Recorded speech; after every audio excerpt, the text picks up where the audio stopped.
I'd like to call to order for the March 23rd, 2022 meeting of the City of Las Vegas Historic Preservation Commission. At this point, will the clerk call roll and determine if we have a quorum to conduct the commission's business? Chair Stodel. Present. Vice Chair Laramie. Present. Commissioner Levine. Present. Commissioner Beck. Present. Commissioner Hotchkiss. Here on the phone.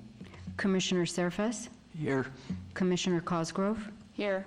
Commissioner Palancar. Excused. Commissioner Palacios. Excused.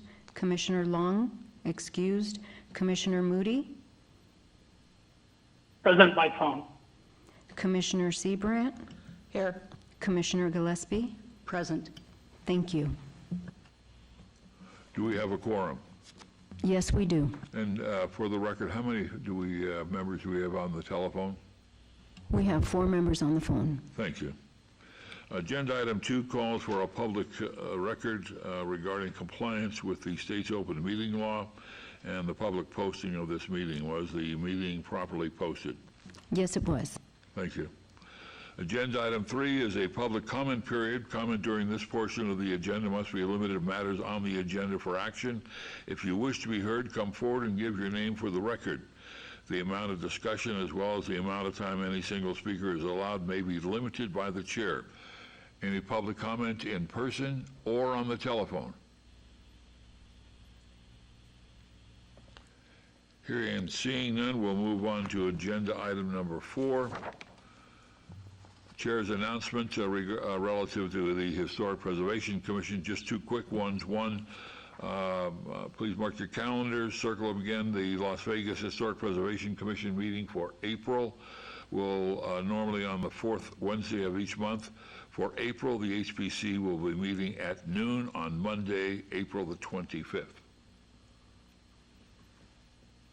And secondly, the Historic Preservation Commission and the City of Las Vegas sponsored a webinar on March the 9th for this commission.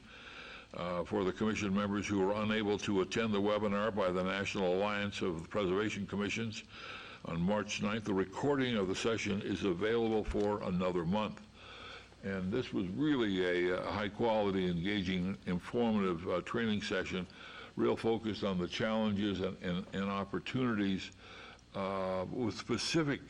It was clear that the presenters had done their research on the Las Vegas marketplace and focused their comments on Las Vegas, and it was really very helpful. Both their presentation, the recording of it, as well as simply their PowerPoints are available online.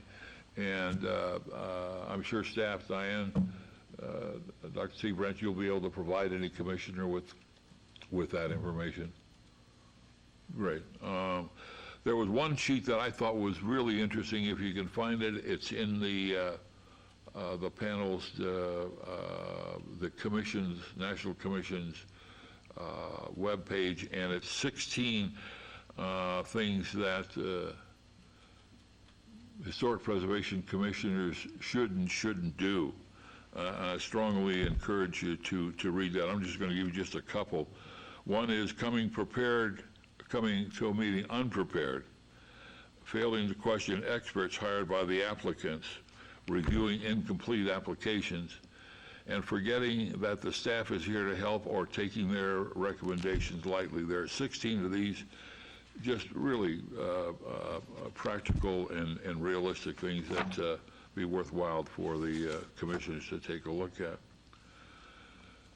Action or agenda item number 5, action item regarding the final minutes of the Commission's regular meeting of February 23rd, 2022.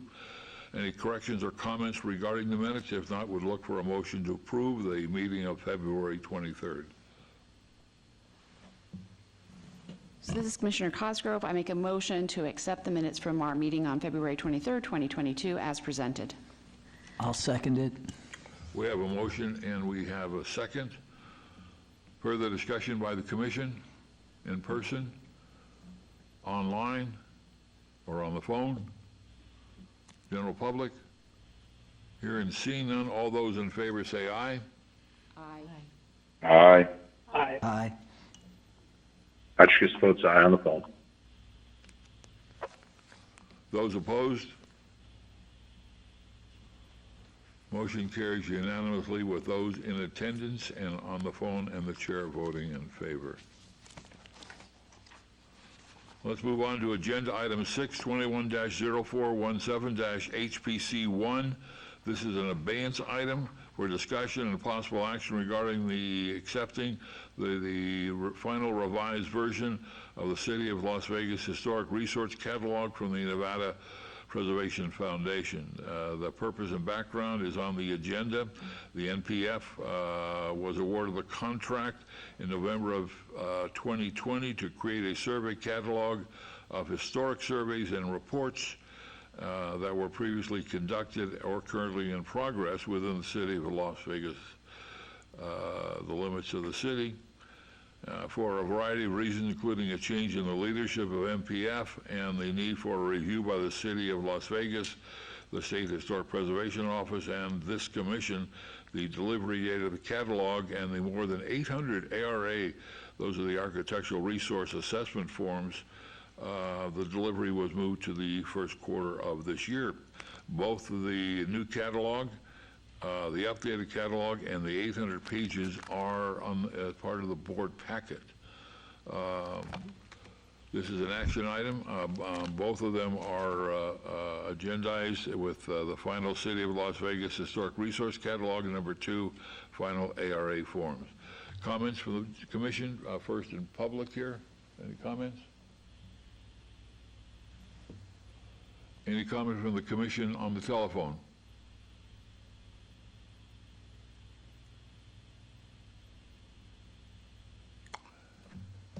If not, is there a presentation? Dr. Seabrand? Yes, so Seabrand for the record, yes, there's. Now, we do have a couple of things that we do need to ask NPF to change as far as the date on the final date of submittal, to move it to March of 2022. But other than that, unless the commission has further recommendations or edits, Nevada Preservation Foundation board member Amy is here to discuss. I don't see any in person, any additional changes, corrections, or updates, or on the phone. Any comments on any updates, corrections? I found one as that should be an and. Okay. Don't worry about it. Life will go on. There are a couple of questions, but they're more directed to the staff, but please go forward. Thank you. We have... I'm sorry. Identify yourself. I'm Amy Raymer, board member for NPF. Great. We have completed the edits as well as the SHPO edits, as well as the City of Las Vegas. We will absolutely take care of the as to and if you let us know where that is. We're happy to do that. We've identified and corrected additional typographical and formatting discrepancies, contacted agencies, including the Las Vegas BLM office, Department of Energy, Nevada State Parks, requesting additional reports, surveys completed within the city limits.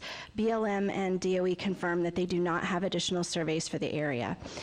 We acquired additional report for the Mormon Fort from NSP and updated the content list table of the report accordingly. Again, anything missing, we were able to locate those, and then the Mormon Fort report above it, which was newly discovered. And again, new catalog pages, recovering missing reports, and again, everything was included in that final report there as well too. I know that we have, I believe, delivered the hard copies. No, we have not. We'll get those to you. We have those. Just Seabrand for the record, until we get the final approval, we're waiting for those, so then we give you these few changes. Gotcha. Then Perfect. it would be the hard copies. Then we should copy. Right. Gotcha. I'm with you. Okay. All right, and then again, created a spreadsheet of the surveyed property with current assessment of integrity and whether property is extant or demolished. Okay. Thank you. I hope this is, I think this is something that that this commission and staff is proud of. I hope this is something that It's a sort of the first of its kind for the state of Nevada. And while there are other opportunities, those, as it's said in the executive summary, this is the first, and there will be ways to add to it as we find them or as they're created.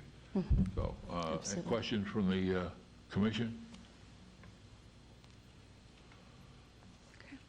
Commission, any commissioners online that on the telephone that has a question?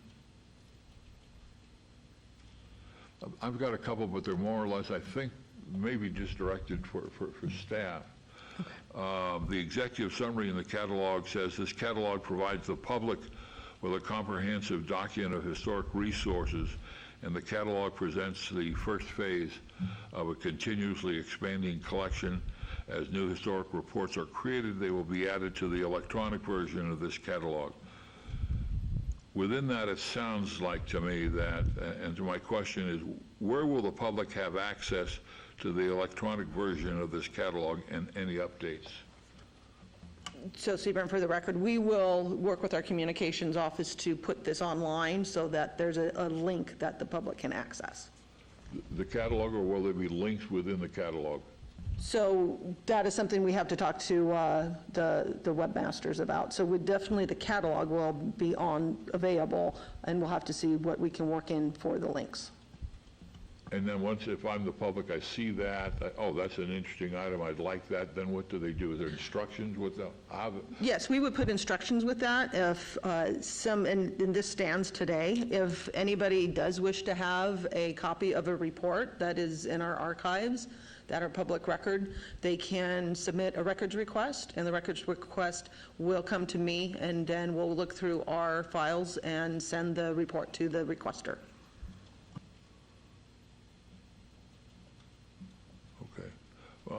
Dr. Seabrand, if you'd keep the commission up to date on which direction it's going, I would really hope that it would go in the direction where I, as a member of the public, would simply be able to hit a hot link, and that would take me to UNLV or wherever that catalog is stored. But Right. If you'd keep us up to date. We definitely will once we move with the web bill. Great, thank you.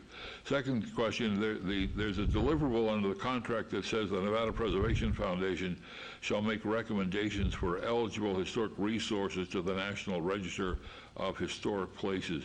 Is there a list that you're provided of which, I guess really two questions. There's two really significant documents, the catalog and then the ARA forms where you went out and looked at that. Are there, where I'm going with this, is there a priority list of what this commission should look at, either for nominations to the National Register or to seek funding to update some of these surveys? Is there a list somewhere? To my knowledge, I'll have to check and get back to it. I'm not as in depth with that report for that particular piece, but I can absolutely check. The scope of the initial project, I believe, was to look to see what's here, and again what we could look at for the register. Okay, all right, I appreciate it. Further questions or comments? If not, we'd look for a motion to accept. Both I think it's just really one piece, but if the motion could include both the catalog and the ARA forms. Commissioner Beck, I move to accept the final City of Las Vegas Historic Resource Catalog and the final ARA forms. We have a motion, do we have a second? I'll second it. We have a motion, we have a second. Further discussion by the commission. Any comments by the commissioners on the telephone? General public? Hearing seen none, all those in favor say aye. Aye. Aye. Those opposed? Hotchkiss votes aye on the phone. Sorry, I'll wait one more time next time. Thank you for such a nice document. Thank you. It's been a lot of work and a hard time to get through it, but it's really worth it for this city to have this. We appreciate your patience.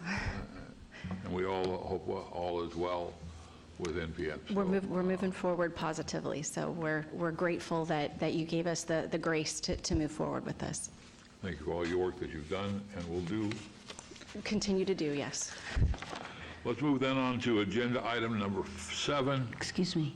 We have to finalize the motion, which was, I think you left off on all voting yes, so we have to say that it carried.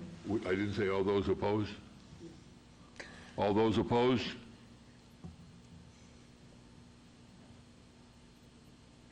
Motion carries unanimously with those in attendance and the commissioners on the telephone. Thank you.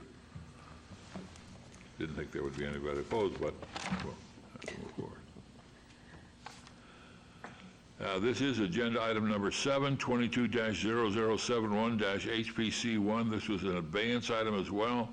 Discussion with possible action regarding approval of a certificate of appropriateness of the application for the installation of a window on the garage located at 1212 South 7th Street.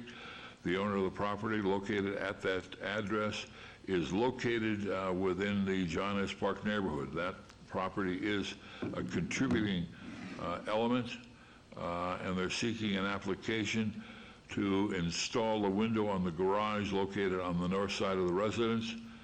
The garage is being converted into a rental property, and the owner wishes to install the window on the east-facing side of the structure. As I said, the primary structure was originally constructed in 1948 and is listed as a contributing resource to the historic district John S. Park neighborhood. Staff recommends approval of a matching mullion window. Dr. Seabrand, anything else? Yeah, so statement for the record. So I just want to clarify some perhaps confusion that occurred during our previous meeting on this. So the certificate of appropriateness is for the window and the wall on the garage. And at that time, the certificate of appropriateness images that were submitted were of the house as it was painted pink with a piece of a large plywood over the garage door, what would have been the garage door. And that was what's presented on the certificate of appropriateness. Then there was some confusion when the applicant had presented a bit of a different design. And then at that time, one of the commissioners showed images of the residence that already had the wall and window completion before the certificate of appropriateness was approved. So after some discussion with the presenters today, we come to find out that the garage wall was previously constructed. We were not aware of that at the time that it was submitted for the certificate of appropriateness. And so now we are looking at the window that was installed into that new wall on the garage was not compatible. It was not the one that was approved in the certificate of appropriateness. And the owner is not able to find the exact match from the 1940s house for the exact match for the window, so they were able to locate a window that is closely matching, and the applicant is here to present all those versions so that the commission can see. Just a question, is that the proposed window, proposed change from the window that was installed previously by the applicants? I'm sorry, can you repeat your question? The building was sold in October of last year, and the applicants put in the window, and that window apparently didn't conform to something, and now there's another window in there? Well, I'm not sure who put in the previous window, but like I said, at the time when I went and looked at it, there was a large piece of plywood over the entire, would have been the window and garage door, so I was not able to see if there was a window there. Okay. And so I'm not sure who installed that window previously. I'm not sure if it's this applicant or the previous applicant, but this applicant is here to correct that mistake. All right, please, go ahead. Good Please afternoon. Identify yourself for the record. My name is Jose Rubalcaba with Better Place Construction. So the window in question is this on 1212 7th Street. That's what's currently on there. The rest of the windows on the house currently look like this. However, these are windows that are no longer manufacturing. So my proposal is to swap this window, which is, here's another view of it, for this window that has the similar look to it. And that will conform to the rest of the windows there, which all of them look like this. So you're the legal representative, are you the owner? No, I work for the owner. We So were hired he- by the owner. Better Place Construction was hired by the owner to correct that. So you're the legal representative? Yes. Okay.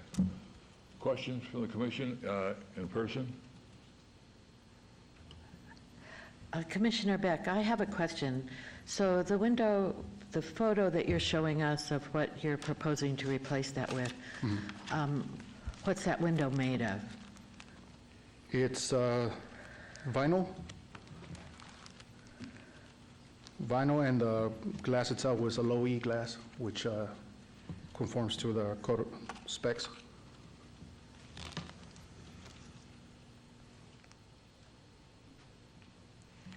Commissioners on the telephone, any questions? Yes, Jack Levine for the record. All right, the window that's installed right now is a white vinyl window, and I don't think we can complain about it being vinyl since it's a predominant type of window that's out there, but does it need to be white that it's, sticking out in that gray wall as a sort of thing like that? Can it be painted gray or, some trim color other than white? The edges, yes, it will be painted. The edges of the window will be hidden within the stucco. That's just the Okay. trim that goes outside to, that's where you secure the window from. All right, but it had a white band around it and white mullions and I think they need to be, appropriately colored or. Yes, it will be painted to match what's currently there. All right, I'm fine with that then, thank you. Other questions from commissioners on the telephone?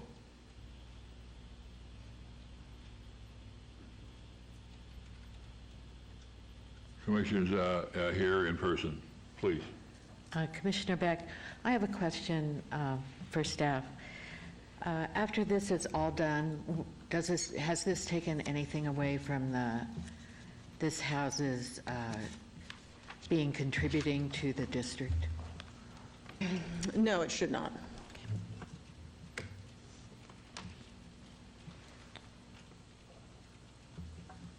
My concern is that, whether it was you but under the current owner, the front of the house was dramatically changed. The shutters were taken off, and in that neighborhood, the shutters are a critical element. As you drive up and down the street, the homes have shutters on their windows. Those were removed either by your team, and so when I try and ask the question, does the new windows you're proposing work with the historical environment of the front of the building, I have to say no, because it doesn't have the shutters, nor does the front have the shutters. The shutters were a cosmetic add-on. The wood was deteriorating. The shutters can be reinstalled. They were just taken out because they're deteriorating, so we need to repair the shutters. But it was just a cosmetic over the walls. They weren't a part of it. It was just standing over the wall. They were just screwed into the wall. If you're saying on the record that you'll be able to replace the shutters and have the shutters on the casita as well, the match. Yes, we can replicate. Further questions? On the telephone?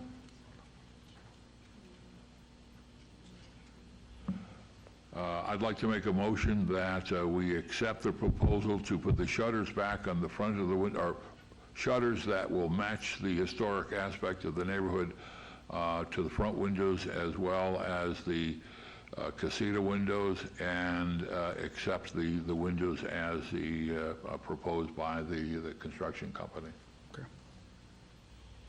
Todd Moody. Has left the conference.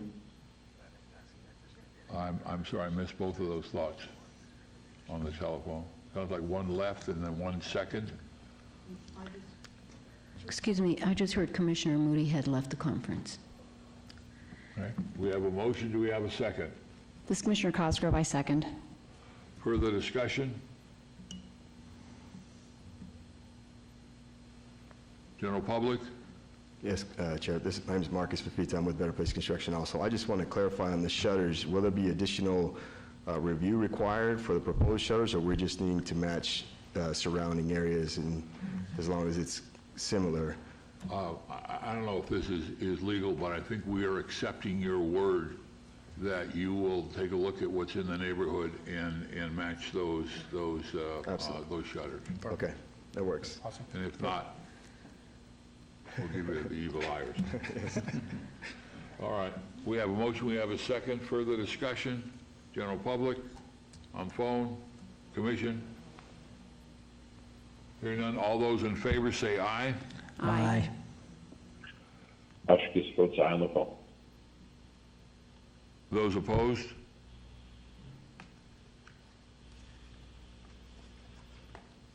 Motion carries unanimously with the chair voting in favor. Thank you. Thank you.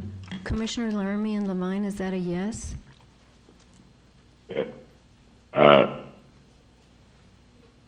Yes, that was a yes for me. Commissioner Laramie? I don't think she's on there. Todd Moody. Has joined the conference. Excuse me, who do we have on the phone? It's Commissioner Moody. For some reason, I got kicked out. Okay, thank you. So can you identify who's commissioners that are on the phone, and we still have a quorum? Jack Levine is here. Tom Hotchkiss on the phone.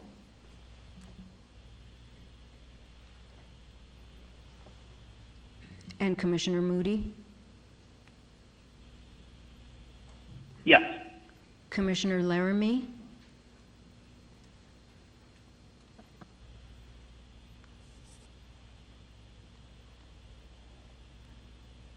I count 3 on the telephone, and 1, 2, 3, 4. We have 7. Can you confirm we have a quorum?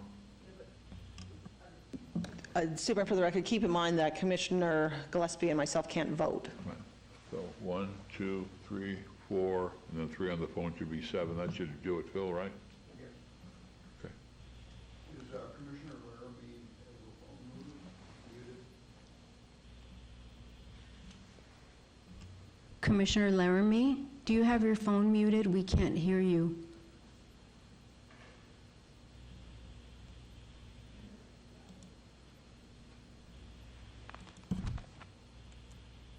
I don't think she's there. Okay. All right, we do still have a quorum, so before we lose somebody else, let's get moving. I am on agenda item number 8. I'm sorry, we need to finish the vote on that. On which one? On number 7, I'm sorry. All right, let's just go through the voting. We have a motion, we have a second to accept the windows with the addition of shutters. We have the second was, and all those in favor say aye. Aye. Aye. Aye, Jack Levine. Aye, Hotchkiss on the phone.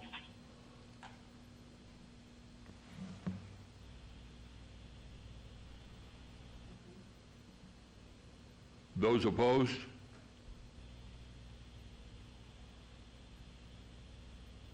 Motion carries then unanimously with those in attendance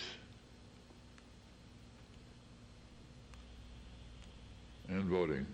Thank you. Thank you. It's understanding of that. That the record is clean. Move on then to agenda item 8. This is 22-0127-HPC1, discussion for possible action regarding the approval of the contract 220113-JH in the amount of $65,000 to conduct a reconnaissance level survey of the 1950s and 60s Charleston Heights neighborhood, roughly bounded by South Rainbow, West Charleston, Vegas Drive, and South Valley View. There's a map that was presented to us at the last meeting, and there's a map that is included within the contract. Dr. Seabrand? So Seabrand, for the record, thank you. So this is the survey that this commission did vote to move forward at our August of last year meeting. And so after we put out the RFP and we graded the proposals, Katz Environmental Consultants was chosen as the consultant to do this project. And as soon as this contract is approved, we can move forward.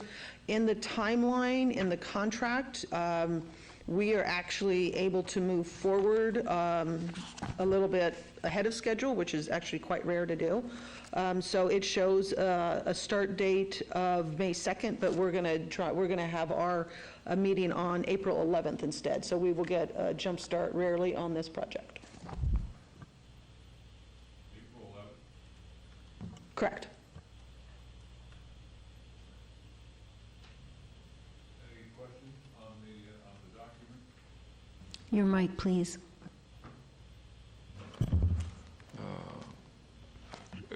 Just a couple of questions that weren't clear to me. One, in the contract, it says there will be at least 3 presentations or meetings with the Historic Preservation Commission.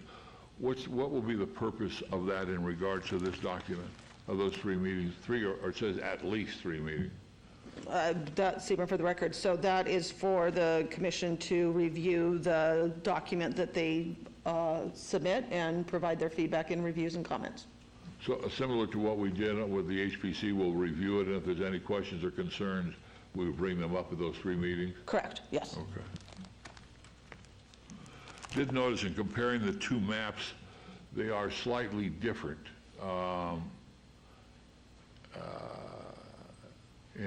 In that some of the areas that are on the edges of the first map we were given and the map that is listed here, those are gone.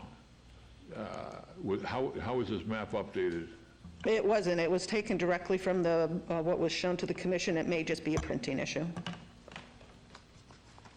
Well, somebody did something to do because the colors are completely different at first to begin with, but there's also some pieces that are no longer listed, are no longer seen in the map that's within the contract.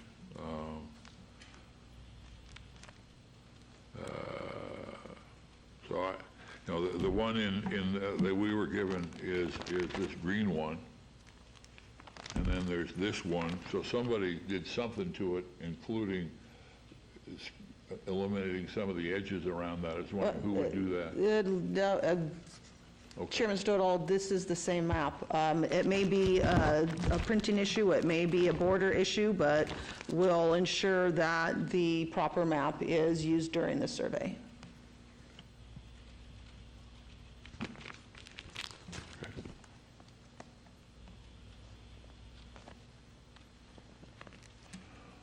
Further questions? Look for a motion. This is Commissioner Laramie. I have a question. In the scope, it mentions that ARA forms will be, filled out if appropriate. So what exactly is the criteria going to be for filling out the ARA forms? So, Stephen, for the record, because the area is so large, it wouldn't be quite possible to complete all of these forms within the time frame of what we have to do this project. So what the consultant will do is they will focus on certain areas that are most, that stay truest to the historic form of the houses in the neighborhood, and if they're able to, they will do the ARA forms for those areas. And that will be something that will be presented in their report to the commission that the HPC can discuss with them. Okay, thank you. Commissioner Laramie, this is Gabby in the city clerk's office.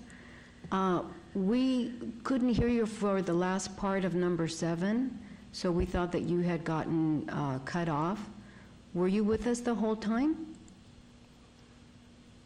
No, I apologize. I'm actually calling from a hospital, and I had to converse with the doctor, so I should be unexcused for that item. Okay. Or excused from that item, I'm sorry, whatever. Okay, thank you very much. All right, we have a document before us that needs to be, a contract that needs to be approved. The environmental consultants, look for a motion. Commissioner Beck, I move to approve the contract for $65,000 for COTS Environmental Consultants to do a reconnaissance level survey of the 1960s and 50s and 60s Charleston Heights neighborhood. This is Commissioner Cosgrove, I second. Further comments? All those in favor say aye. Aye. Aye. Aye. Patrick votes aye on the phone.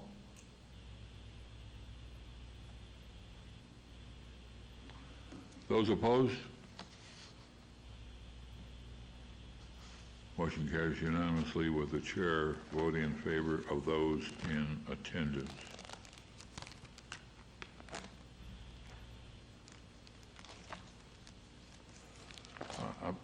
Dr. Seaborn, I meant to ask you one just question about the funding on this. Originally, we were told it was, I think, was it $50,000 or $40,000, and then subsequently additional funds came in from the Centennial Commission?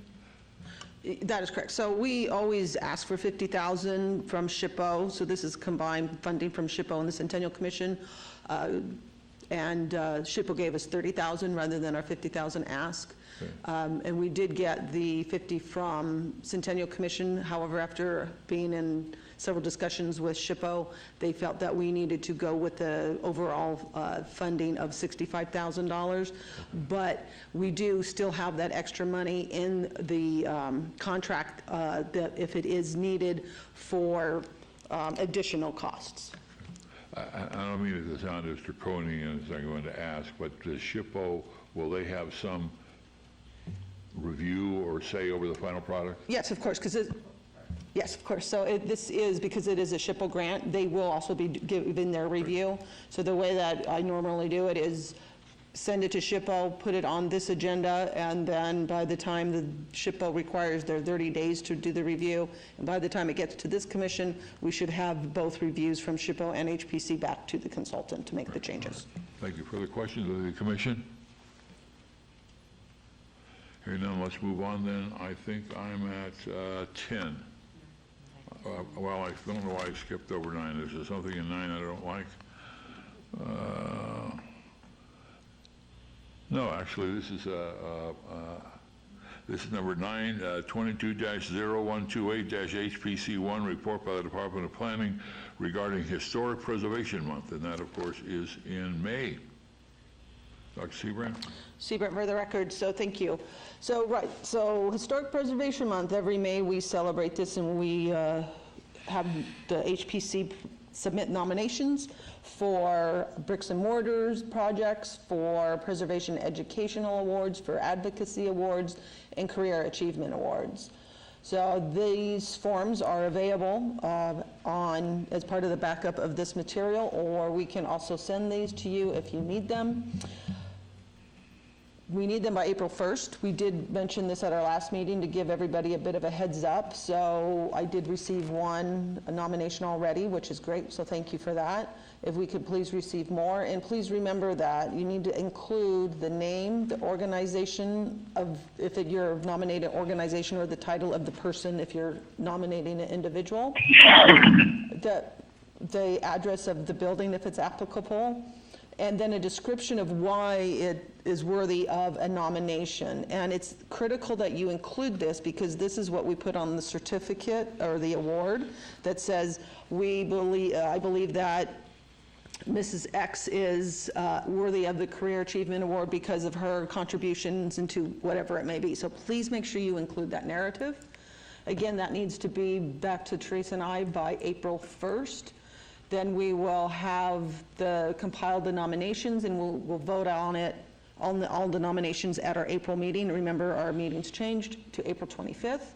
And once we have those nominations voted on by this commission unanimously, they will then be presented at our May 25th meeting to commemorate Historic Preservation Month. Questions, comments? For those online in the commission, this is important on several levels. Not only most important is to recognize the organization or the individual. And some of these categories, it may not necessarily mean that they chain themselves to a historic building in 2021, but they have or the organization has a career of historic preservation, and the same thing with the individual. So, and the second part is also it's a good recognition for the city that the city of Las Vegas thinks that historic preservation is important. So please get them in as soon as you can. Further comments or thoughts before we move on? Chair, I just had one thought. For all the great things going on, primarily in the Arts District in the way of adaptive reuse, would that be eligible in the bricks and mortar category, or? So are you thinking of one particular building or the entire arts area? I actually thinking the entire arts area, Diane. So we do need to be able to hand the award to somebody. So if somebody is a representative of the Arts District that did the project management of that area, or the architect of that area, that would be the person that you would nominate, or that firm if there was a firm that did it. Thanks for clarifying that. Further comments? Then let's move on now to number 10, which is at 22-0129-HPC1, report by the Department of Planning regarding information signs located at Floyd Lamb Park at Tule Springs with an actual address of 9200 Tule Springs Road, Ward 6, Michelle Fiore. So thank you, Superintendent, for the record. So this was the request from Commissioner Beck, so thank you very much for this one. As far as this commission recalls, last year, 2 years ago, we had to do a remediation project at the skate range because it was contaminated with the clay and the shotgun shells, and that resulted in Commissioner Beck asking about adding one of the information signs to where the skate club did exist. And the problem is that there's very minimal historic information about the skate club or the range, whatever we want, whatever it is referred to. Either way, we have about 10 documents dating back to 1978 in our archives that are either a report or a survey or some type of information about the park. And in none of them is the skate range mentioned. The only place that it is mentioned is in the 2007 master plan, and that is when they were talking about it would be moved to the Clark County shooting range. In 1981, there was a National Register of Historic Places nomination, and at that time, they list the skate range as building number 38, but within that narrative, they said that, as I put here, this is quote, "This structure is essentially a later building and part of a separate operation from both the original range and city-state ownership. It is not included in this report." So Commissioner Beck, if you have more information where we can locate historic information about this skeet range, I'm happy to revisit this. But at this time, there is unfortunately just not enough information to be able to appropriately convey a message on an information board. I was concerned this might be the situation. I don't have additional information, and from the way this reads, it sounds like the skeet range was operated by, I don't know, like we have these gun ranges or whatever, that it wasn't part actually of the Tule Springs operation. Is that correct? That is my understanding by looking at the sources that are available, yes, that it was just put in after. It wasn't part of the 1940s divorce ranch era, which is why it was not included in the original nomination. However, I do have more to this unless you had another question, Commissioner. So because we were looking at this, we did go out to the park to look at the existing signs, and some of them are quite weathered through either the rain, the wind, the sun mostly. They're quite faded, and I just wanted to give several examples of what we're looking at there. So they're fading. We have a total of 32 signs. The ones that need replacement immediately or as soon as possible are 3 small signs, 4 large signs, and 1 very extra large signs, and you'll see as I go through what we're talking about. So this is the historic area where all the signs are located. So each one of these gray blocks represents a building or structure of some sort, and each one of these buildings or structure does have a sign in front of it. And so you can see for, say, like the hog houses, it's quite faded, and that's because it faces east, and it's the east-facing signs that are the most faded. I mean, you can still read it, but it is quite faded as opposed to the Adobe Hut sign, which is west-facing, and it still is quite readable and legible. So have some other signs that also are quite faded, where the old tennis courts, where they of course don't exist anymore, and the chicken coops again are quite faded and weathered from the sun. Probably the large sign that is in the worst condition is the well house where the water tower is. And then the other comparison for the large sign is an overall information about the historic area of this ranch itself. And then just a couple of the other areas that these could be replaced as well because they are rather faded, and the pictures are not that legible. The wording is difficult to read in some spots.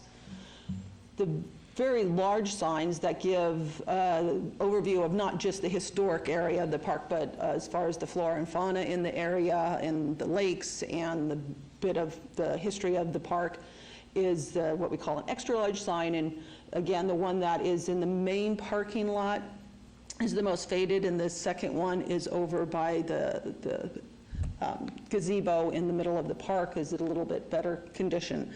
So I did try to find information as to who originally produced these signs, and I was not able to locate that information. They do have the City of Las Vegas logo on them, so they were created by the City of Las Vegas, but checking with Parks and Recreation, checking with, thank you, Jeff, checking with our Cultural Affairs Office, the institutional knowledge of and any documentation of who originally produced these signs and paid for these signs is lost. So I'm not sure who did them. I didn't find that the commission did them or they came through the Centennial Commission. And this is, again, this is just an information item. If there is a wish for this commission to consider looking at replacing these signs, the cost ranges about $300 and up. The more signs that you reprint, the little bit cheaper it gets because you do it in mass quantities, but we do have actual numbers of how much each one's cost if this commission at a later date wants to make this an agenda item to look at spending money to replace these signs. And happy to answer questions. Let's of course go with the commission here in person. Yes, this is Commissioner Cosgrove. Because I'm married to a birder, I know lots of birders like to go out to Floyd Lamb Park. If we did replace some of these signs, would it be possible to add a sign that includes the types of birds that you could see out there? I noticed the peacock is on one of the signs, but there's a bunch of different birds that birders specifically go out there looking for. I don't see, as long as we are able to obtain the appropriate information, if you have, you know, Through the experts, Audubon Society, possibly? they would be experts. Okay. If that is something that the commission would like to do. Okay, thank you. Comments from the commissioners on the telephone?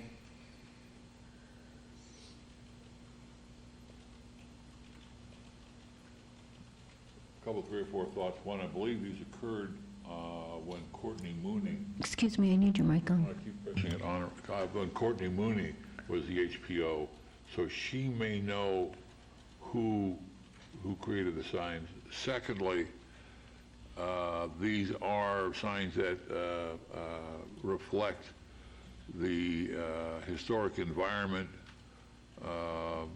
both what's out there, the animals, as well as the structures, and this is an important park for us.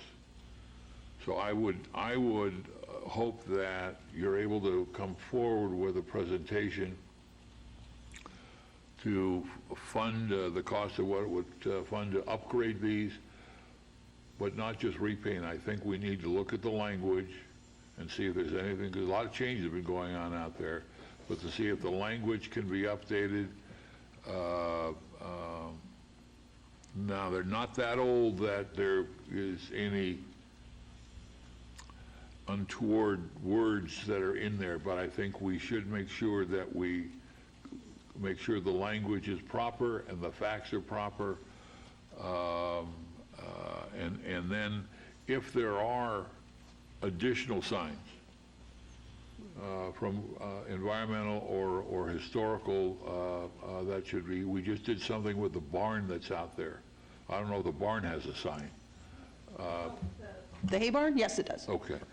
But for me, and I'm only speaking for myself, I think we need to upgrade these signs, because to me they're more than signs, they're information tablets, and they're very useful, they're very helpful to what's going on out there. So that would be my thought. Any other comments? I have a question. Is there any possibility that city parks would be willing to contribute to this? So when I did speak to them about this, they would provide, if the stands were old and rusted out, that they would provide new stands and they would mount the signs on the stands as well.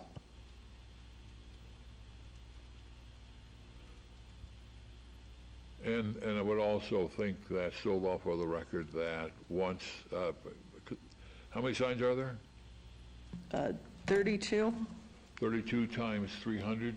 Well, so that's 300 is the cost for the smallest sign. Right. So, and it goes up to like 1,200. So it's, we have to have an exact, so each one is 300. Do you have that list? It's like 1,200 for the larger signs, and then there's a overall $250 cost for putting the coating on them. Zero. But that is like, that's just a one-time fee, and we could cover all of them with that, So we're looking at maybe somewhere between $10,000 and $20,000 potentially. I don't know if it'd be 20. I would say maybe 10, maybe a bit more. But thousands. Yes, I mean, it's going to be in a 5 to maybe 10,000, I don't know. We'd have to get the exact numbers. Well, please. Commissioner Gillespie, for the record. Interpretive signs are like a field unto themselves, and so I might suggest, if at all possible, just take a look at your vendors. You might also consider going to the National Association of Interpretation to see what the latest thoughts are about interpretive signage in terms of accessibility, number of words, type of words, whether you want to use Braille, just some different decision points to think about before settling on, you know, one thing. For example, I saw that they're all square corners, and few signs now are usually produced without some sort of rounded corner for safety. So just, Yeah. for what it's worth. Really, real opportunities, both from information to the signs themselves, so thank you. Yeah, this is Commissioner Cosgrove. One more thing. I mean, the Audubon Society might be willing to contribute a sign, but I can find out. Commissioner Beck, I just want to add that this park has heavy usage. It's not, a place that isn't visited frequently. And given its heavy usage, I think that makes the signs even more important. Did you get a chance, Dr. Seabrand, to take a look at most of the signs? Yeah, well, I looked at all of them, yes. It didn't seem that any ones we saw here were vandalized to any large degree. One had some graffiti on it, but if there is ever graffiti on that, then the Parks Department does clean it off. Okay, great, all right. Anything else? Not for me, unless anybody else had a question. Thank you. If not, thank you. Look forward to that.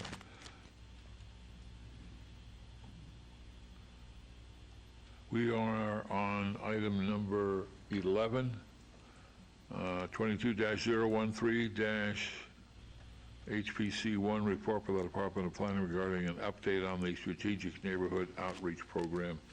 In your board packet is a copy of the latest version of a brochure, Incentives of Living in a Historic Neighborhood.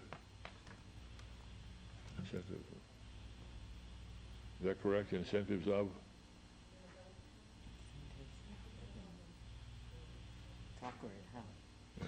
Sorry, I thought, statement for the record, sorry, I thought we had a PowerPoint for this. So it's just one sheet. So this is part of the Strategic Outreach Program. This is meeting with the neighborhoods. Jeff, we have a overhead. Thank you. So this is it's a trifold brochure. That's the one side that gives the information of why choose the Las Vegas Historic Register. Thank you. And then the other side gives the information of the incentives that include keeping our history alive, that include the plaque recognition, that include the grants that this board does offer for people that live in historic districts. Now, we haven't printed this yet, so if anybody wants to give their input, they're welcome to. But we would like to have any comments immediately, because we are setting up neighborhood meetings where we're going to distribute this, and it does take a little bit of time to print them. So any comments, please get them to me by Monday. Commissioner Beck, maybe it's just me, but it seems a little awkward, incentives of living in, and I'd say a historic district, but whatever on that's fine. It just... How about living in a historic district? Incentives.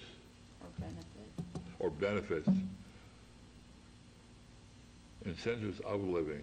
This is Commissioner Cosgrove. Incentives means I'm trying to get you to do something. Benefits means you're already doing the thing, and I want to explain to you why it's a good thing that you're doing.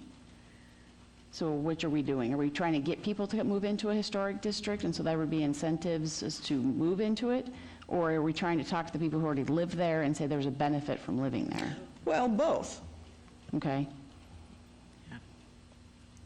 To me, I don't know, for some reason, benefits is a nicer word. Incentive sales sounds like and on top of that, we're going to give you 5,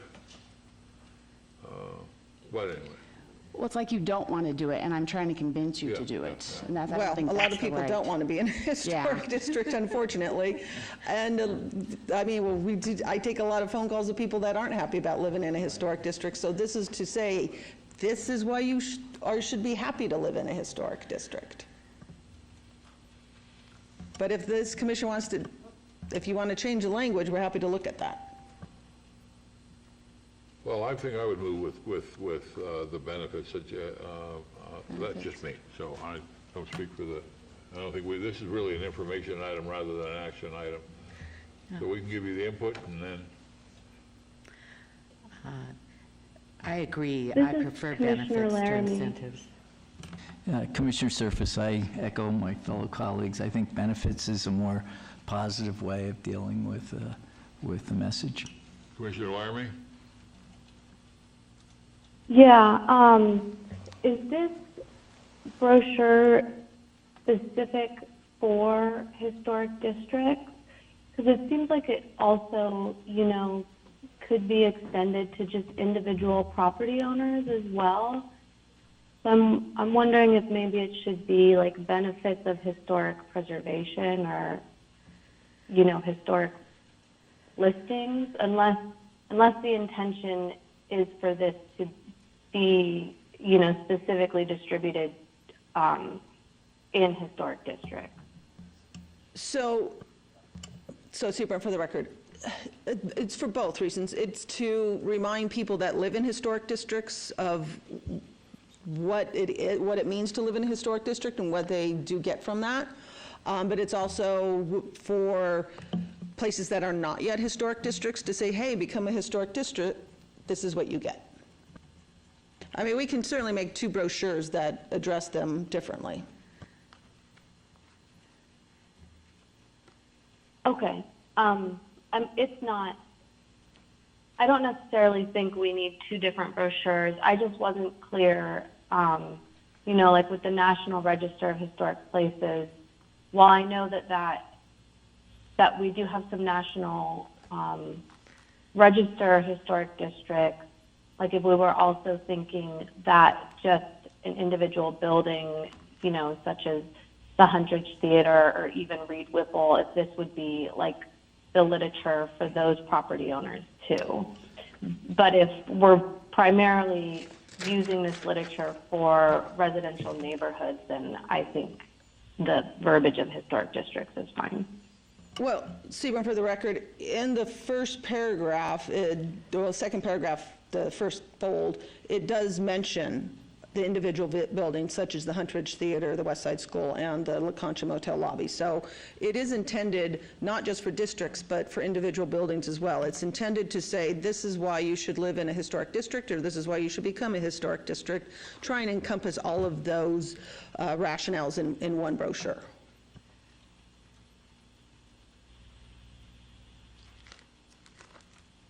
Okay, so I guess then my comment would be maybe we want to make the title of the brochure a little more general.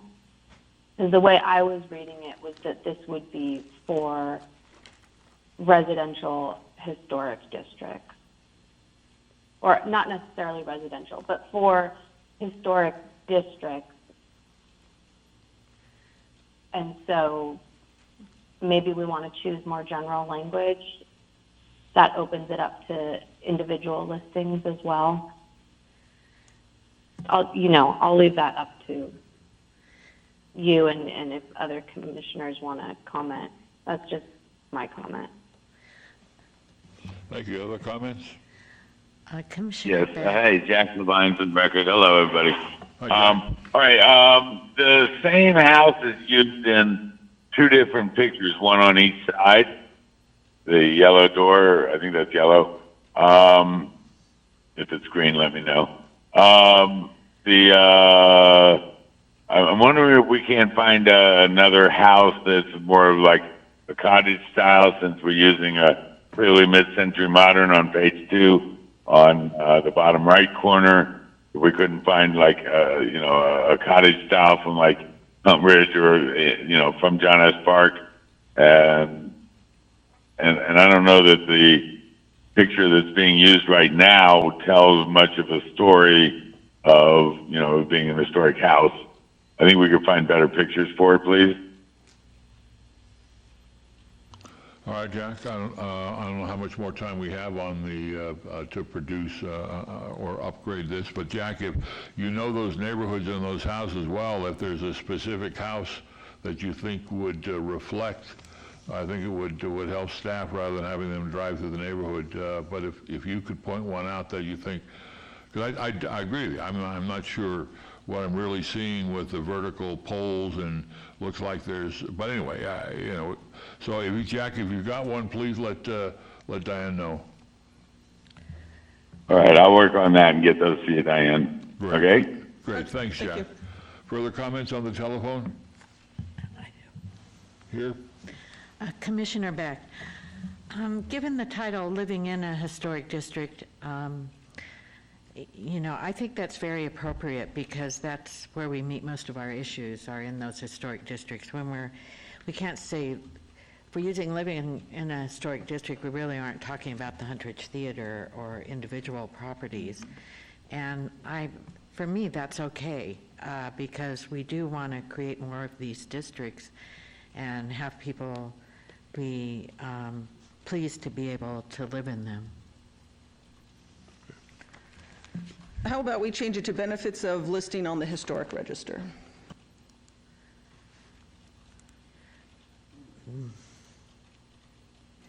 This is Commissioner Cosgrove. Would the average person know what we were trying to say to them if they saw that as a title?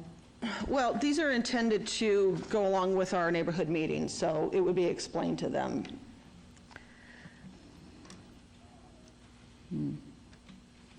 Jack Levine's the record, but we're also gonna, I mean, not everybody's gonna be at the meeting, so they need to be distributed to, to other homeowners and other people in the area. So, just keep it generic like that that we can't depend on the meeting to make a point about it. Mr. Chairman, I think My comment on that. we've kind of gone over most of the paragraphs, and this is not an action item. This is just input. It's just a discussion, yes. My minor questions are on the back page, which is the middle, the back of the folder. I don't think you need all that white space. I think we need to dramatically bold John S. Park, Beverly Green, and Berkeley Square, make them bigger. Right, our hands are a bit tied. We give this to graphics, and graphics is the one that actually does the formatting and everything, so we can talk to them about that and give them that input as well, but they are the ones that produce the final product. It's wonderful how you can't send something in and it's done the way you want it. Some other department is going to fix it. Okay. Right. The other thing is just really a question when I find old historic documents, what I look for in the very back bottom is when they were produced. Does the city of Las Vegas have a rule? Because I noticed that you have here updated February of 2022. Is there a rule within the city when brochures are produced that there's a date when it was produced? They do have specific rules. I don't know if that is one of them, but they do have rules that say that it has to be marked and stamped and represented as all other literature is representing the city of Las Vegas. Yeah, it's just really helpful. I mean, if there's something on a brochure, I look for it. Oh, this is from 1958. Then I can read the context. Right, but that's on here. That wasn't my question. My question was, is there a city rule that requires it? That was the question. I can see that it's clearly on here that says last updated 202 /2 or /2022. Got it. I got it. Okay, my question is whether or not there's a city rule or an ordinance requires those things. It was just a simple question. I do not know the answer. Mr. Chairman, Seth Floyd for the record. So there's not an ordinance. Communication does have some standardization rules for all city communications that go out. I don't know if one of those is that there be a date stamped on all literature, because each department does different types of literature for different purposes, but certainly I think if the date is helpful, we'll make sure that it's on there. So this is Commissioner Cosgrove. Wouldn't it be under like a records management policy, where if you're creating a record that usually it has some type of branding, some type of stamp? So the city alone has hundreds of different records retention schedules. I'm laughing because this just came up in another context, and they're all different. So I don't think there's a generic one that says they have to have a date on the date on which the record was created. Yeah, I'll leave it there. That's the extent of what I know about So the dates. this is Commissioner Cosgrove. So for instance, we referenced the Public Records Act. So if Diane, if I was contacting you and saying I would like, a brochure, I'd like you to send me something. If I was trying to identify the record that I needed, oftentimes putting in a date is helpful. to make sure that if I'm communicating to you that I need a copy of a certain type of record under the FOIA or Open Records Act. And so it might be useful to make sure that all records have some type of stamp on it so that when I'm communicating to you, we don't end up kind of in this weird vortex where we're not communicating clearly. Right, I mean, I put dates on everything I do, so I cannot say what was done in the past, and we haven't run into that issue where things are not dated, but everything I do, I can guarantee you I put the date on it. Okay, thank you. Possibly, you know, we could have the open government group, because I sit on that board too, do a records request and maybe bring this to the attention of the city council, that if you're actually going to abide by our laws as far as open records and FOIA, they need to have dates on it, so it's easier for members of the public to ask for specific records. But I think that can go through the city council. Thanks. Moving on to item number 12. Commissioner. I'm sorry, go ahead, Commissioner Laramie. Commissioner Laramie, I just wanted to ask on the back of the brochure where we list the historically designated Las Vegas neighborhoods, can we add the Las Vegas High School neighborhood? Well, that's not, we can, but it's not on the local register, it's only on the national register. So it doesn't, the rules that apply to, obviously, the local registers do not apply to this one, but we can put that on there, yes. Well, since we registered... Yeah, it may also be helpful because as far as if I'm remembering correctly, Berkeley Square is only a National Register district too, so maybe we want to specify that if there's room. I know you said that graphics has, some limitations potentially, but I personally think a lot of times when we're talking about our historic districts, we tend to forget about the Las Vegas High School district, and it would be great to start getting that information out there that historic district is there and is important in any way we can. Well, Sebring, for the record, to Jack clarify. Levine, for the record. Oh, I'm sorry. Just let me, real quickly, Berkeley Jack, Square. Go ahead, Go ahead, Jack. Dan. Jack, go ahead. All right, and maybe there's room there that we could maybe say residential historic districts, and other notable National Registry areas or districts or buildings like the high school,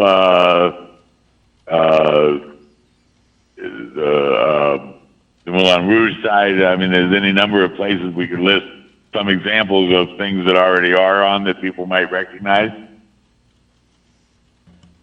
Again, so Sebring, for the record, I mean, we are limited on space, and I did want to clarify that Berkeley Square is on the local register. There are only locally registered districts are Berkeley Square, Beverly Green, and John S. Park, parts of John S. Park and parts of Beverly Green. We can specify if we have the room to do it, to also list those as local registers, and then the Las Vegas neighborhood districts, that's on the national register. Keeping in mind that... All right. Well, there's a whole empty... Yeah, Dr. Sebring, I think a space issue. I think there's two questions. One is historically designated Las Vegas neighborhoods. I think that title needs to be changed to reflect that it's recognized by the city. And then secondly, if at a bare minimum, because of space considerations, because we reference the National Register on the other page, we could certainly mention the Las Vegas high school neighborhood. Again, that's only national, but if there's a space issue, maybe we just confine it to neighborhoods. But if there's more room and we want to add some additional historic elements to it, but I think having the city ones is critical, is essential. And then also the other neighborhoods, Las Vegas High School, again, as you point out, it's honorary only. But I think there are neighborhoods, so that would just be a recommendation to move forward with. Any other questions, comments? Again, these are only... Yeah, Jack Levine.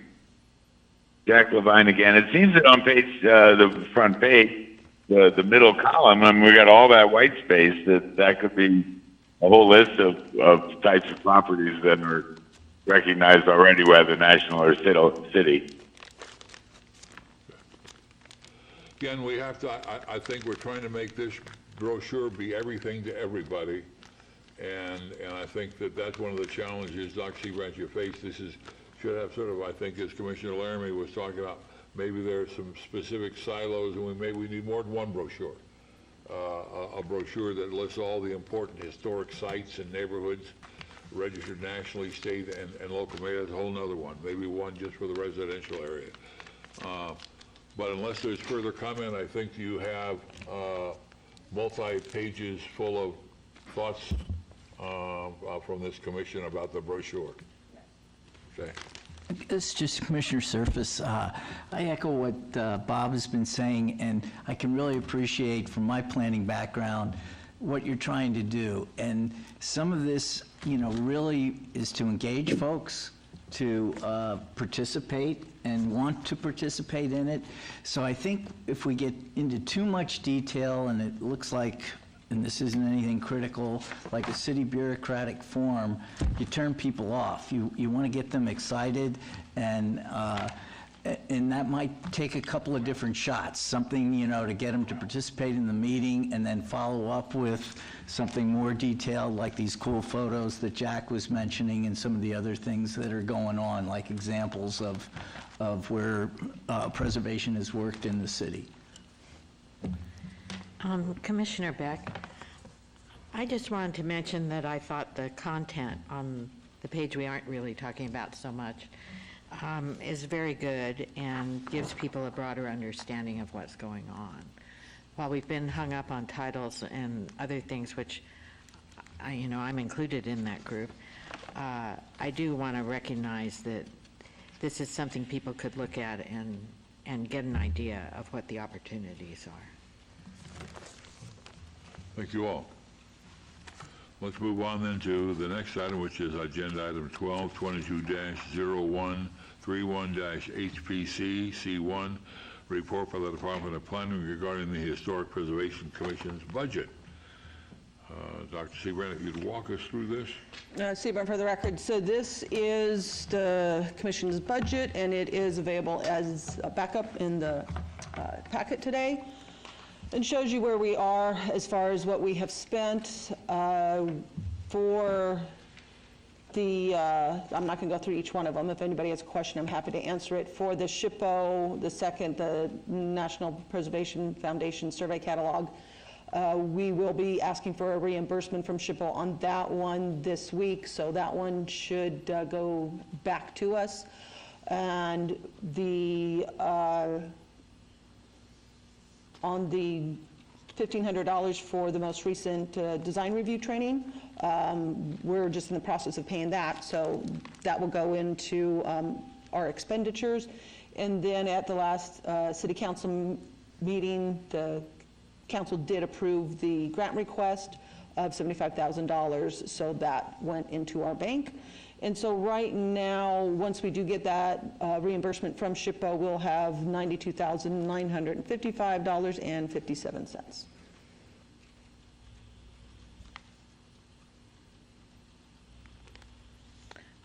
Okay. Should be enough. Fix those signs at Floyd. Although maybe we don't have to use Floyd Lamb, we can use Julie Spring. So, any further comments or questions?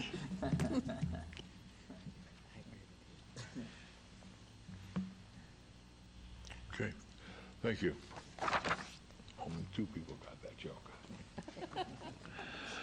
All right, item number 13, 22-0132-HPCC1, report by the Department of Planning regarding the director's updates. And the director just left us. I'm not sure if we offended the director. Is there anything, Mike? I was not passed on anything. For the record, Michael Howe, Mr. Floyd will return, I believe, shortly, but nothing was conveyed. hard for me to believe that the director hasn't been doing anything for the last month. Okay, then let's move on to item 14, which is 22-0134-HPC1, report from the Department of Planning regarding project updates. Dr. Sebren. Or Mike.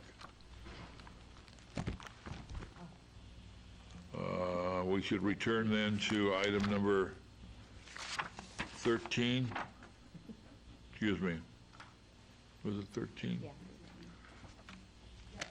Item number 13, 22-0132-HPC1, report from the Department of Planning regarding the director's updates. The director of the Department of Planning will provide updates on any items outside the scope of the project update list pertinent to the commission. Thank you, Mr. Chairman. Seth Floyd. Yeah, so I always try to choose my restroom breaks so that there's nothing that I need to do, and I selected wrong this time. I talked with Diane earlier, and actually all of the things that I had on my list, she is going to be covering as part of her update. Okay. So I'm going to defer to her. If she happens to miss anything, I'll jump in and add to those. So nothing independent from me. Great. All right. Well, then let's move on then to item 14, which is 22-0134-HPC1, report for the Department of Planning, the project update list, and there is a backup material in your board packet, project updates, Historic Preservation Commission, as well as the Commission for Las Vegas Centennial Grants. Thank you, Sebren, for the record. So for our updates, I did send an email about this last week that the Las Vegas High School National Register of Historic Places, the district listing, was approved by the National Park Service, and we will be doing a press release. We're waiting for National Park Service to work with our communications office to create that press release, which will be hopefully in the next week or two. Neon Museum, time of the signs, they did complete the first part of that project, and the second part is still pending. The West Side Survey, this is the contract that the commission approved at our February meeting. That started, we did have our meeting on March 8th, and they are in the process of starting the project. The Charleston Heights Survey, which this commission just did approve today for the contract, as I said, it will, we'll have our first meeting on April 11th, and they'll start shortly after that. For other updates, this commission at our last meeting did ask about, or maybe it was a January meeting, I apologize, it was one of those, about the 100 Circle Park. I think it was the January meeting. So I did talk to Parks and Recreation, and at this time, there are no updates on a proposed design. If the commission remembers, there was passed at last year, one of last year's city council for a redesign of 100 Circle Park, and when I talked to Parks and Recreation, they don't have any further information than what was presented at City Council. As soon as they do, they'll let me know, and they're happy to come to this commission and give a presentation on what that might be. Floodland Park, the Hay Barn, that's still in progress. I'll be out there again on Monday morning. They have installed some of the doors, and I'll give an update on their progress at our next meeting, but you can see the doors have been cut. The Mesquitewood historic listing, that was the adding that building on Mesquite to our local register. That will be in front of the Planning Commission on April 12th, because of course they have to designate it as a historic property. And then it would go to City Council for final approval on May 18th. A couple of exhibits and events, some of them have ended, some of them are in the works. I'm not sure if anybody was able to go look at the YESCO exhibit over at Nevada Humanities. Nevada Humanities has a small but very quaint space in the Arts District, and they did have a signage exhibit about the history of YESCO signs. It was very interesting. I believe it left Monday. But they always do have different exhibits there if you're looking for something to do. And Nevada Preservation Foundation does have their Home in History 2022 that is coming up in April, a 3-day event, April 29th through May 1st. And you can find information and tickets for that event and the different events associated with that on the website posted there, nevadapreservation.org/HHLV-2022. Chairman Stodel did discuss this at the beginning of our meeting, but to reemphasize, the design review class put on by National Alliance of Preservation Commissions. It was an excellent, really an excellent session. They had 2 sessions that I thought they gave some incredibly great information. They sent everybody on this commission an email with links to the recordings, with links to all of the manuals, to links to everything that we talked about during that meeting. And so please check your email from the National Alliance of Preservation Commissions, and that is available to watch until May 9th. You can download all those documents to your computer to refer to at a later date, but I do highly recommend that everybody do watch that. It's well worth, what was it, about 3 hours? It's well worth 3 hours of your time. And we will have a group discussion about that class at our April 25th meeting. And again, just a reminder, the council chambers is occupied during our normal April meeting, so we are bumped up to Monday, April 25th, still here in council chambers, and it's still at 12 p.m.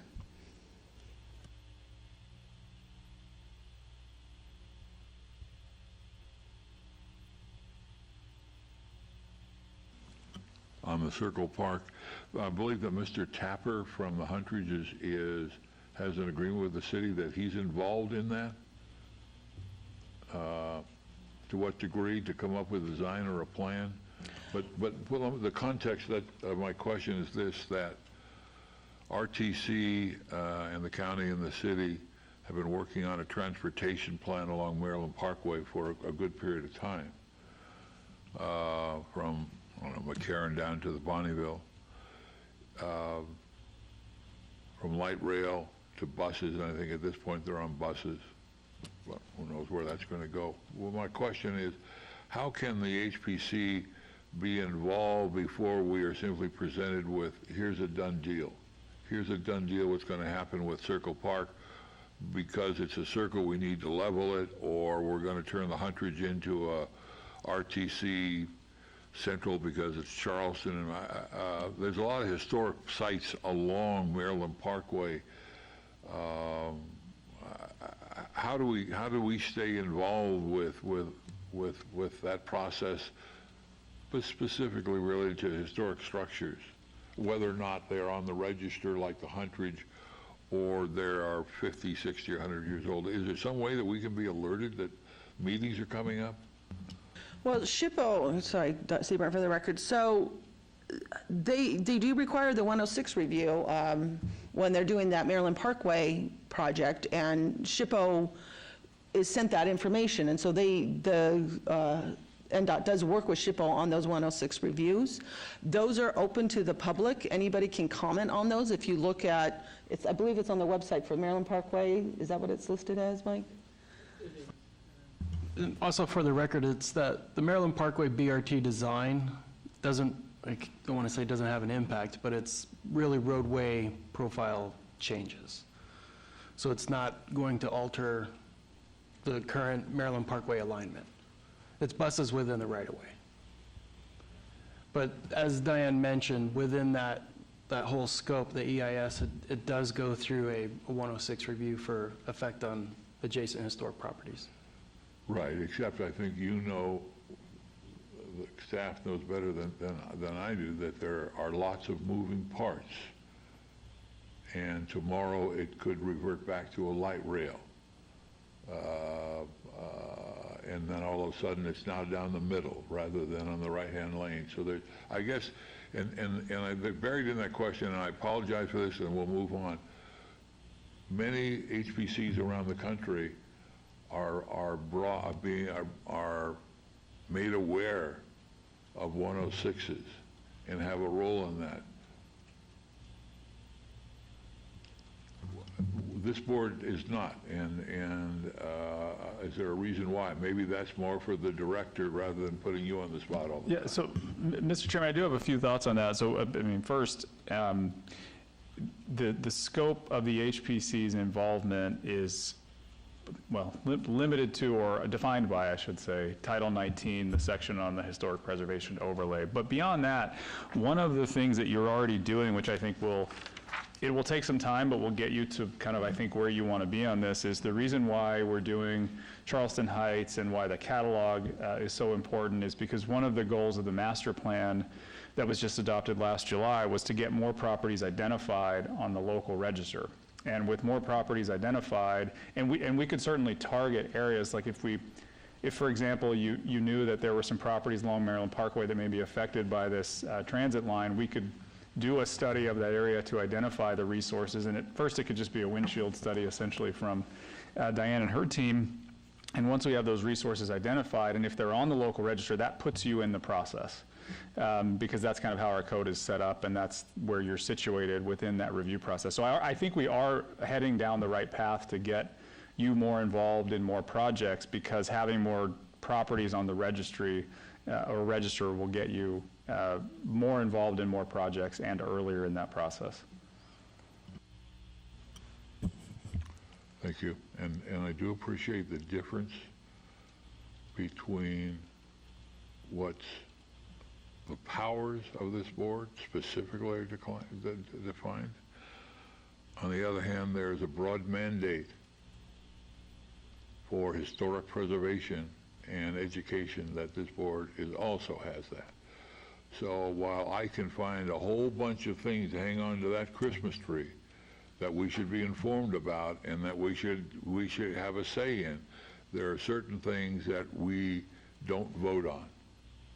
But beyond that, I think that this board can provide the city of Las Vegas and this community with a great deal of expertise. You just look at the people that are on this board and their qualifications, and not to use those in some fashion, I think is a mistake. Apologize for the speech. We need to move on to what's on the agenda and not my comments.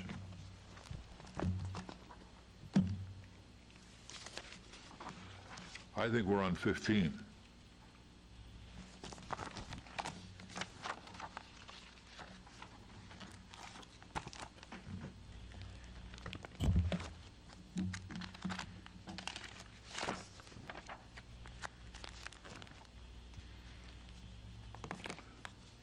And this is simply 22-0135-HPC1, report by the Department of Planning regarding historic and archaeological resources in the local media.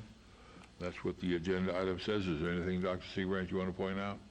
Yeah, Seema, for the record, I think that everybody would enjoy looking at the very last entry that says, see how Las Vegas has grown over the 100 years, and you can, it's an animated map that you click on, and it'll show you how you can see the huge growth in Las Vegas in the most recent years. And I think everybody would like to see how that does impact the state and the city. Questions, comments, thoughts? Some good information there as well. Thank you. Move on to 16. This is 22-0136 as HPC1. Discussion regarding topics for future agenda items by the Historic Preservation Commission.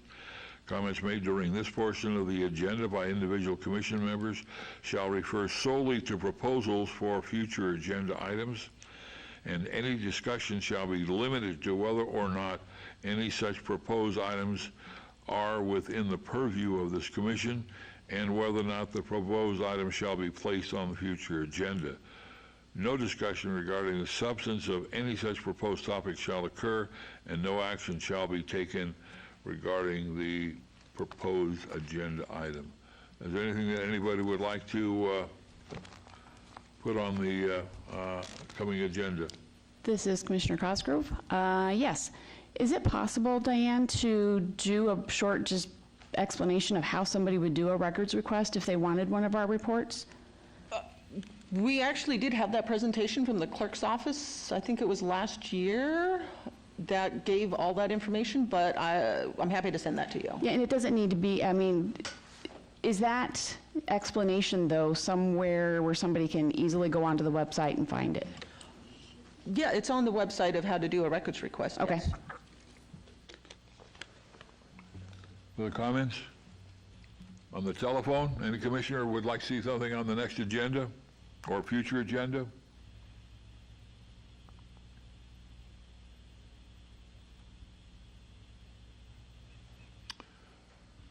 Couple of things that, one is I was looking forward to the first quarter report on the Huntridge Theater. It was not on this agenda. Look forward to the next agreed upon quarterly report at the next Historic Preservation Commission meeting. According to the legal document there to report, come and see us at least once every quarter. Secondly, in the past, the commission members have received updated versions or sheets to replace the Historic Preservation Manual, which includes everything from the Unified Code, specifically dealing with historic designation overlay districts, to the key portions of the master plan, which really deals a lot with that. Along with, quite frankly, a lot of the things that are available on the city's website, but are kind of here and kind of there. It would be nice if we could either get a printed copy or, much preferred, a folder on the city's website that would have all the documents that are pertinent and important to the commission members, so they're up to speed on what we can and can't do. Beyond that, anything else? Hearing and seeing none. Item 17, public comment during this portion of the agenda must be limited to matters within the jurisdiction of the commission. No subject may be acted upon by the commission unless that subject is on the agenda and is scheduled for action. If you wish to be heard, come forward and give your name for the record. The amount of discussion on any single subject, as well as the amount of time any single speaker is allowed, may be limited. Is there anybody on the telephone that would like to make a comment? Seeing no member of the public in person, we are going to move on to item 18. Look for a motion to adjourn. Commissioner Cosgrove, motion to adjourn. Do I have a second? I'll second it. Further discussion? Hearing none, all those in favor say aye. Aye. Aye. Aye. Aye. Those opposed? Motion carries unanimously with the chair voting in favor of those in attendance and on the telephone. Thank you all.